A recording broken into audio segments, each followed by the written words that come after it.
In today's video, we're breaking down the complete evolution of Steve Harrington, from a stereotypical high school bully to him becoming one of the most beloved characters in modern television. Starting at the beginning, redemption begins. Steve Harrington enters Stranger Things as King Steve, the popular jock who seems to have it all. He's dating Nancy Wheeler, hanging with toxic friends Tommy and Carol, and generally acting like every 1980s teen movie antagonist you've ever seen. His signature look includes perfectly styled hair, maintained with Farrah Fawcett spray, preppy polo shirts, and an attitude that screams entitlement. The love triangle between Steve, Nancy, and Jonathan Byers dominates his early storyline. Steve catches Nancy and Jonathan together, assumes the worst, and responds by spray painting cruel messages on the movie theater marquee. He's petty, jealous, and living up to every negative expectation. But then something shifts. After Jonathan beats Steve in a fight provoked by Steve's taunts about Jonathan's family, and the cops take Jonathan into custody for assault, Steve later helps by buying Jonathan a new camera to replace the one he broke earlier. The real turning point comes in the finale, when Steve returns to the Byers house. He could have stayed home, stayed safe, but instead, he grabs a baseball bat and fights the Demogorgon alongside Nancy and Jonathan. He uses that iconic spiked bat for the first time, smashing the creature and proving he's more than just a shallow jock. The Duffer Brothers originally planned to kill Steve off in season 1, making him another victim of the Upside Down. And honestly, that would have made perfect sense for a stereotypical jock character. But here's where it gets interesting. Joe Keery's performance was so unexpectedly charming that they completely rewrote his fate, which raises a bigger question.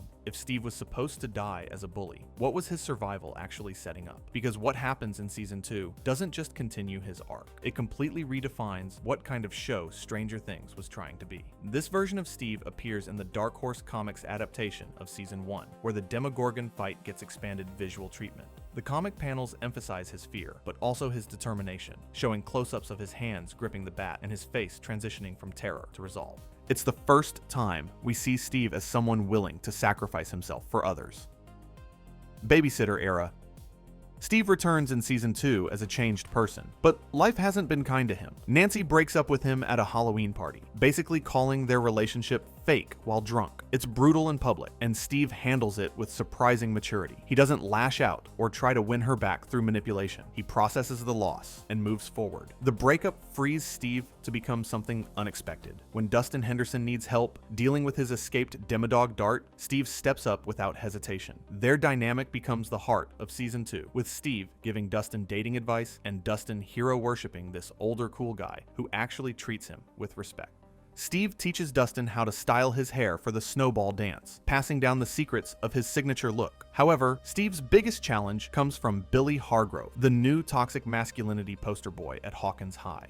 Billy targets Steve specifically, trying to take his King Steve crown through basketball dominance and aggressive posturing. When Billy shows up at the Byers house looking for Max, Steve confronts him to protect the kids. The fight that follows is vicious. Billy absolutely destroys Steve, using a plate to knock him unconscious and beating him bloody. What makes this moment crucial is that Steve loses, but still wins. He gets demolished physically, but protects the kids emotionally and literally. When he wakes up, he's being driven by Max, while the kids head into the tunnels beneath Hawkins. Steve could have stopped them, could have pulled rank as the adult. Instead, he grabs his bat and follows them into danger, becoming their protector and guardian. Still think about this for a second. Steve just got absolutely destroyed by Billy. He's concussed, bleeding, barely functional. Any rational person would stay down. So why does he follow a group of middle schoolers into monster-infested tunnels? Hold on to that question a little longer, because the answer reveals something the show hasn't explicitly stated yet about what Steve actually lost when Nancy broke up with him.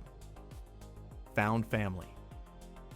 Season 3 finds Steve post-graduation, working at Scoops Ahoy ice cream parlor in the new Starcourt Mall. It's a humbling position for former King Steve, complete with a ridiculous sailor uniform and paper hat. He's rejected from every college he applied to, watching his former classmates move forward while he scoops ice cream. His co-worker Robin Buckley mercilessly mocks him, keeping score of his failed flirting attempts with customers. The dynamic between Steve and Robin becomes central to season 3. She initially sees him as the shallow jock she ignored in high school, but working together forces them to actually know each other. When they decode the Russian transmission, their partnership shifts from antagonistic to collaborative. Robin realizes Steve isn't stupid, just not academically focused. Steve realizes Robin is dealing with her own secrets and fears. Now here's where Steve's evolution takes its most crucial turn, and most viewers completely miss why this moment matters more than any Demogorgon fight. Up until now, Steve's been transforming through action and combat. Yet what comes next strips away everything he uses to define himself. No fighting skills, no protective role, just Steve, vulnerable and drugged, about to face a truth that will either prove his growth was real or reveal it was all performance. Everything changes when they're captured and drugged by Russian soldiers beneath Starcourt. In their drugged confession scene, Robin comes out to Steve, explaining she's been in love with Tammy Thompson, not interested in him romantically. Steve's response defines his evolution. He doesn't make it about himself, doesn't try to convince her otherwise. He accepts it immediately, then gently roasts Tammy's singing voice, making Robin laugh through her vulnerable moment. The Battle of Starcourt showcases Steve's physical courage again. He fights Russian soldiers with Robin and Erica, getting tortured but never giving up his friends. When the Mind Flayer attacks, Steve coordinates the kids' firework assault, using his bat to protect them while they reload. He's fully embraced the babysitter role, treating these kids as his responsibility and purpose. Lost Futures.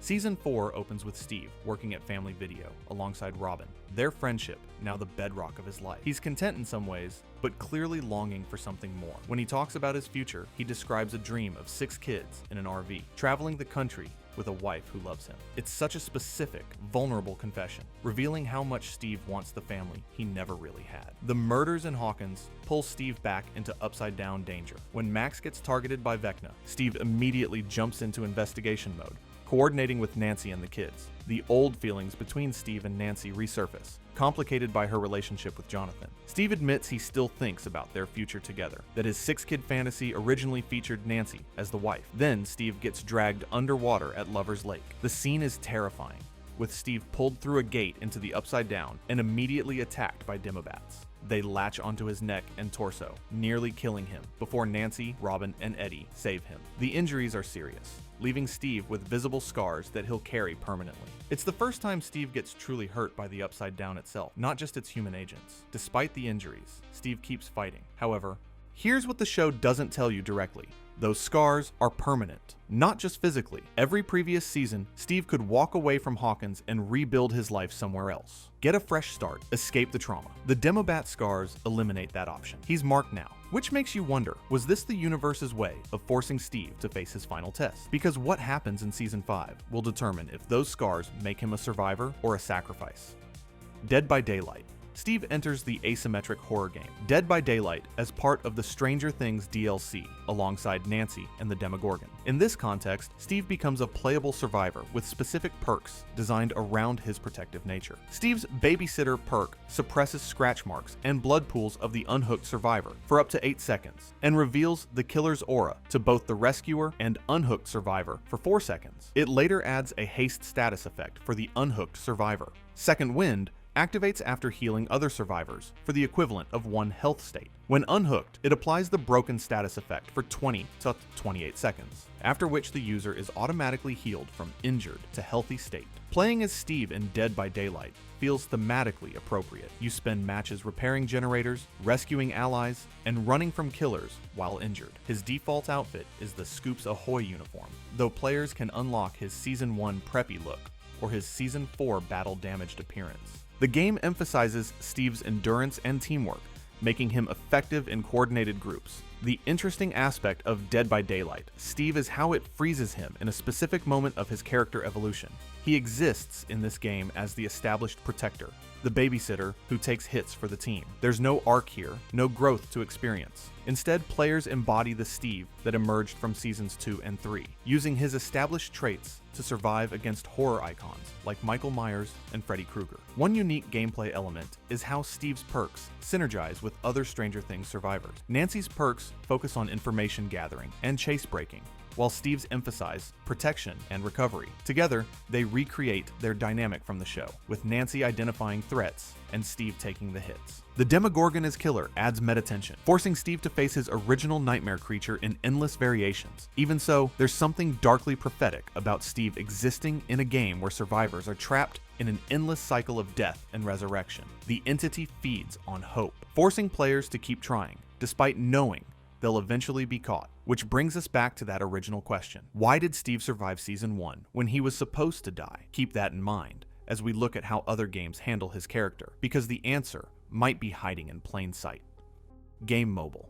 Steve appears in the mobile game adaptation as a non-playable character. Players find him in the Mirkwood area near Castle Byers, where he offers side quests related to finding Nancy and protecting the kids. His character model uses his Season 1 appearance, complete with perfect hair and preppy outfit. The game treats him as a helpful ally rather than an antagonist, reflecting his redemption arc. The quests Steve provides usually involve combat against Demogorgon spawns or fetching items for fortifications. He'll ask players to retrieve his bat from various locations or clear upside-down creatures from specific areas. Completing his questline rewards players with unique items and unlocks additional story content explaining what Steve was doing during events shown in the series. What's interesting is how the mobile game handles Steve's character growth through dialogue. Even though he appears in his Season 1 form, his dialogue reflects his post-redemption personality. He talks about protecting the kids, admits his mistakes with Nancy, and shows the self-awareness that defines his later seasons. It's a deliberate choice to present Steve as always having the capacity for heroism.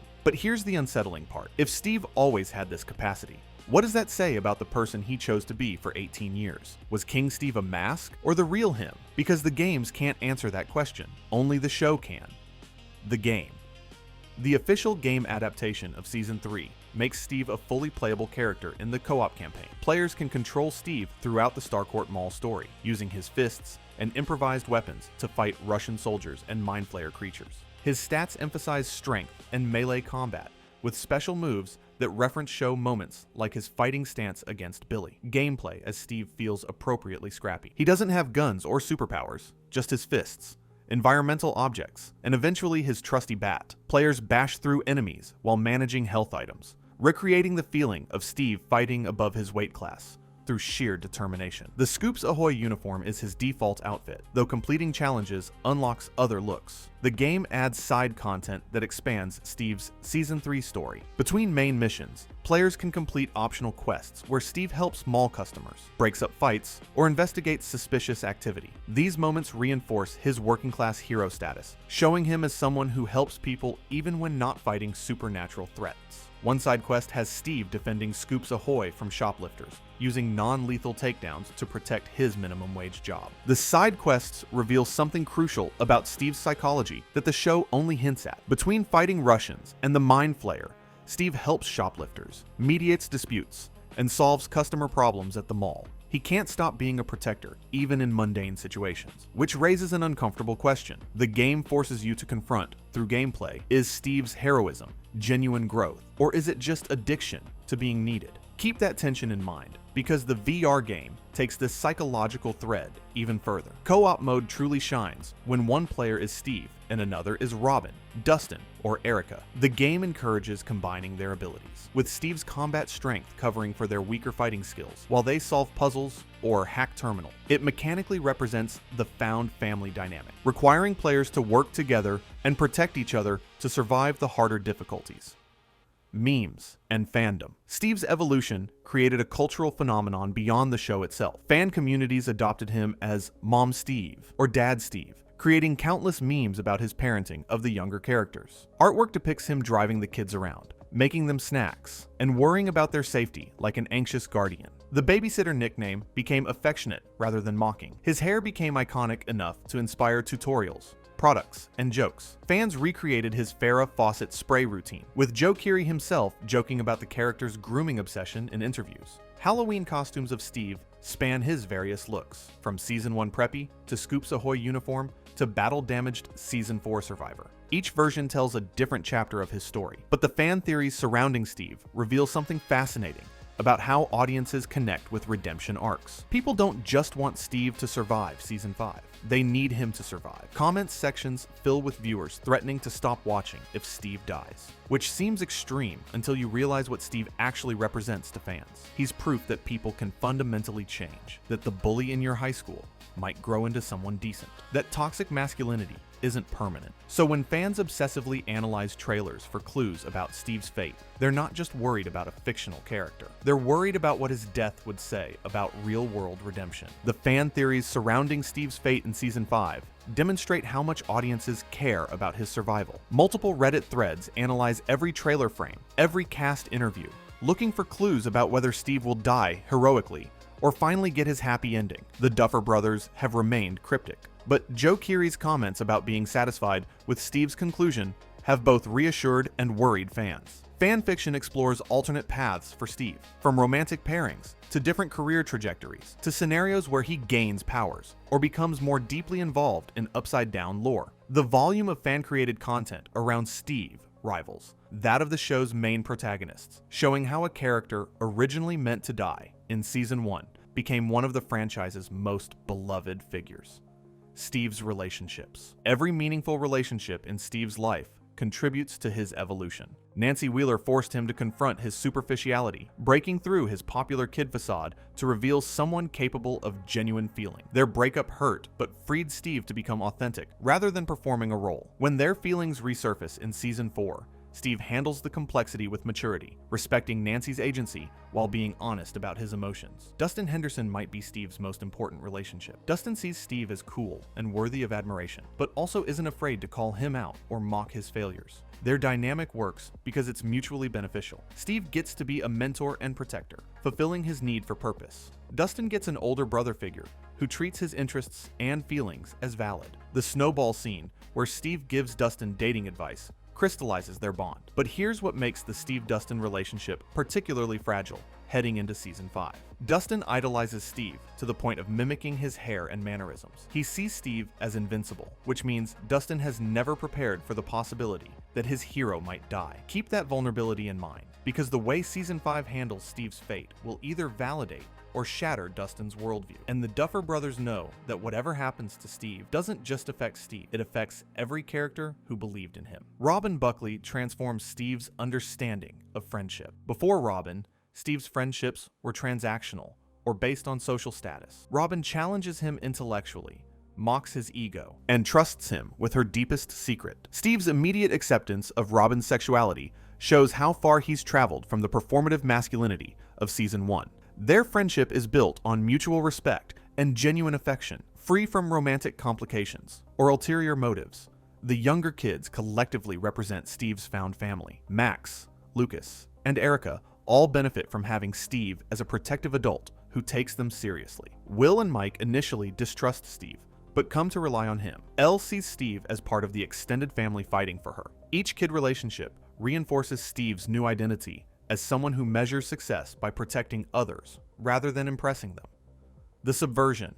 Steve's arc deliberately subverts 1980s teen movie conventions. He starts as the archetypal jock antagonist from films like The Breakfast Club or Pretty in Pink, the guy who bullies the outcast and treats his girlfriend as a trophy. The show even uses visual cues from these films, styling Steve's hair and wardrobe to evoke that specific era's popular kid aesthetic. Audiences expect him to remain an obstacle or get his comeuppance. Instead, Steve becomes the hero by rejecting toxic masculinity and embracing emotional vulnerability. He admits when he's wrong, apologizes for past behavior, and actively works to be better. His fighting skills come not from aggression, but from necessity, learning to protect rather than dominate. The bat becomes his symbol, a weapon he only uses in defense of others. The show draws explicit inspiration from Glenn Lance in A Nightmare on Elm Street, a jock character who helps the protagonist despite initial skepticism. Glenn's death in that film contrasts with Steve's survival, suggesting that Stranger Things offers redemption, where 1980s horror typically delivered punishment. Steve gets to grow beyond his archetype because the Duffer Brothers want to explore what happens when the popular kid chooses empathy.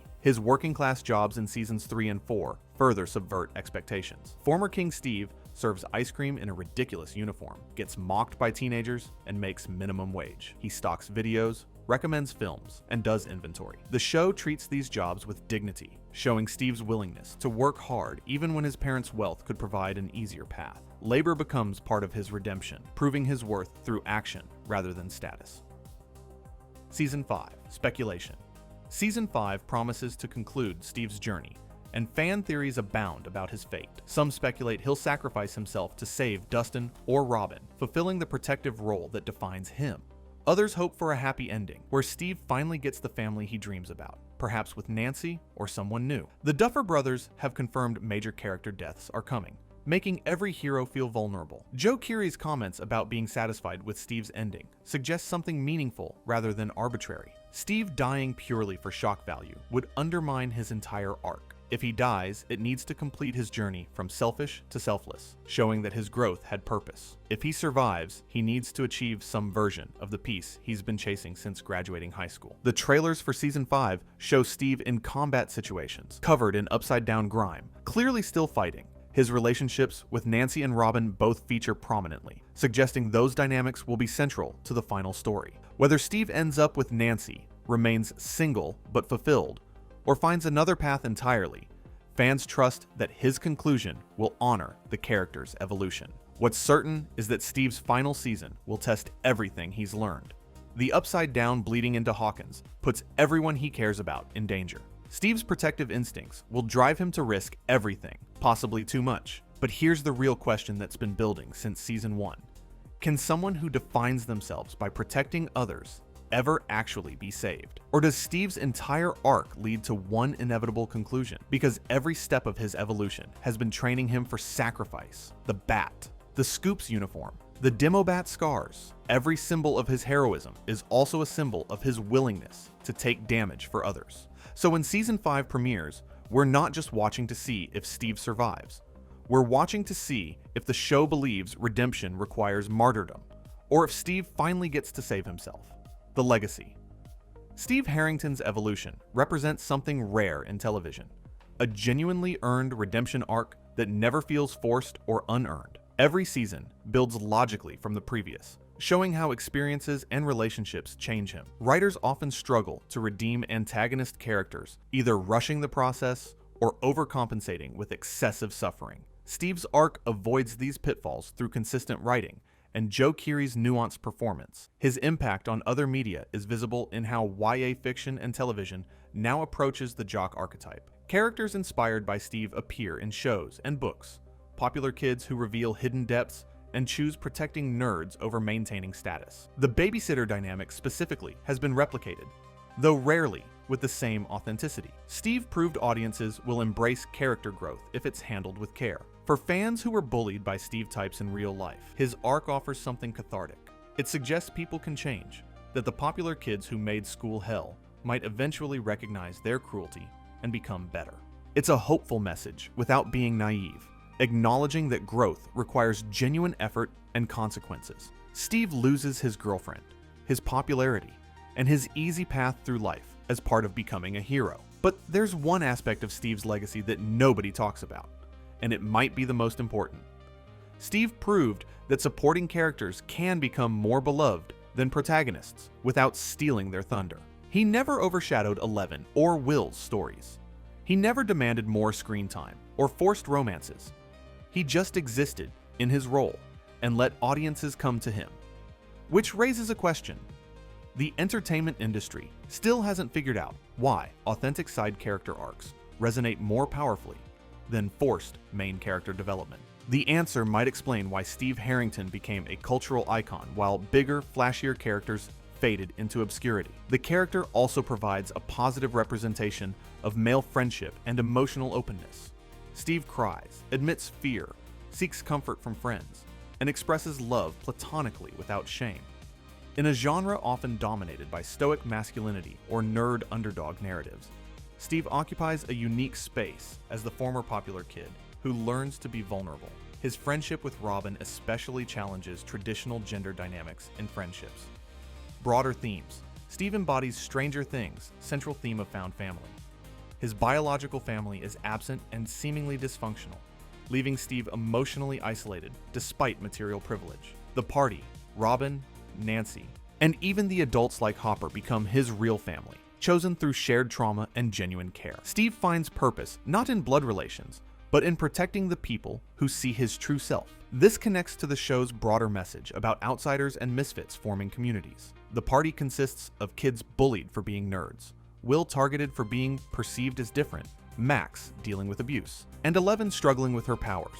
Steve initially represents the insider, the popular kid who could never understand. His evolution makes him an outsider too, rejected by his former friends and social circle, but welcomed by those he once overlooked. The second chances theme runs through Steve's entire story. He gets multiple opportunities to choose differently, to be better than his first instincts. When he spray paints the theater, he returns to apologize. When Nancy hurts him, he chooses understanding over revenge. When the kids need help, he prioritizes their safety over his pride. Each choice builds on the previous, creating a pattern of growth that feels authentic. Steve's character also explores class and privilege in subtle ways. His family's wealth never protects him from consequences or makes him happy. The contrast between his comfortable background and his working-class jobs in later seasons highlights that fulfillment comes from purpose rather than money. Steve finds more satisfaction serving ice cream and protecting kids than he ever did as King Steve, with everything handed to him. The performance. Joe Keery's portrayal is inseparable from why Steve works as a character. Keery brings charm to Steve's arrogance, making him likable even when behaving badly. The physical comedy in Season 3's drugged scenes, the genuine fear during upside-down encounters, the warmth in scenes with Dustin all showcase Keery's range. He makes Steve feel real rather than a collection of character beats. Keery's chemistry with the cast elevates every relationship. His rapport with Gaten Matarazzo creates believable brotherly affection. His platonic energy with Maya Hawke makes the Steve-Robin friendship feel organic and lived in. His romantic scenes with Natalia Dyer carry history and complexity.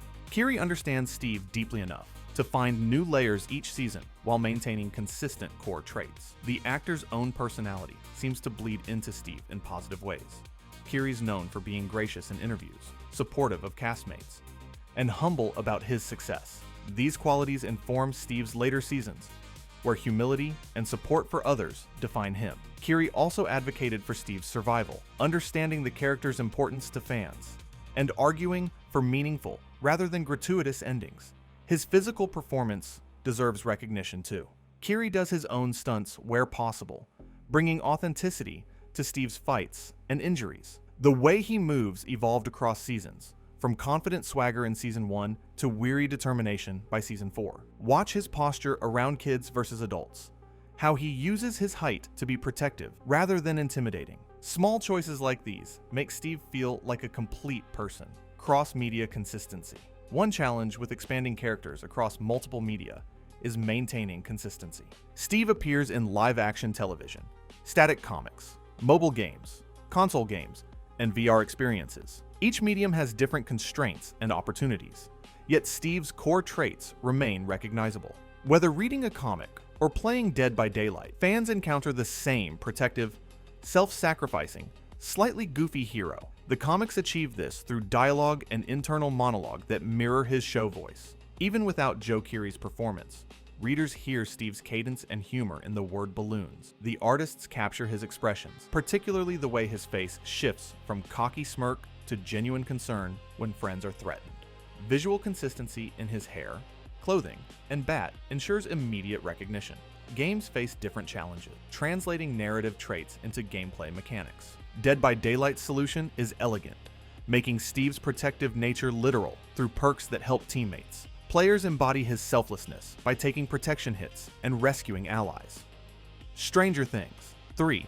The game uses his physical combat focus and includes dialogue barks during fights that reference show moments. Each medium finds ways to make Steve feel like Steve despite format limitations. The VR experience benefits from voice acting from select cast members like Jamie Campbell Bower as Vecna and Matthew Modine as Brenner, with Steve appearing in narrative scenes rather than as a guide or companion. However, the game focuses on the player's role as Vecna, exploring unknown realities and invading minds for revenge, with Steve appearing in narrative scenes rather than as a guide or companion.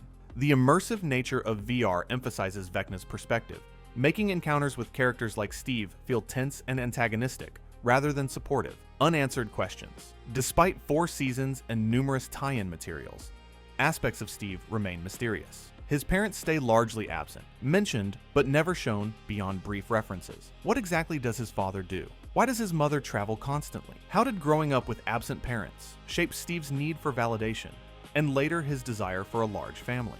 Season 5 may address these questions, or leave them ambiguous. Steve's romantic future remains unresolved. His feelings for Nancy complicate the Jonathan situation, creating a potential love triangle that could define Season 5. But does Steve actually want Nancy specifically, or does he want the future he imagined with her? Would he be happier with someone completely new, who shares his current values rather than his old dreams? The show has been careful not to force romance, but fans debate endlessly about what would satisfy his character. His broader future beyond Hawkins is uncertain. If everyone survives Season 5, what happens to Steve? Does he stay in Hawkins helping rebuild, or does he finally leave his hometown and explore the world? Could he go to college late, pursue a different career, or find fulfillment in unexpected places? The character has grown so much that his potential paths feel limitless, making predictions difficult. The physical and psychological toll of his experiences deserves exploration. Steve has been beaten, tortured, drugged, and attacked by interdimensional creatures. He carries scars from Demobat bites, and probably has PTSD from multiple life-threatening situations. Season 5 could address how ongoing trauma affects him, or continue focusing on external threats. Either approach has merit, but fans hope Steve's pain gets acknowledged. If you enjoyed this video and want to see all major deaths in Stranger Things so far, click the video on the screen.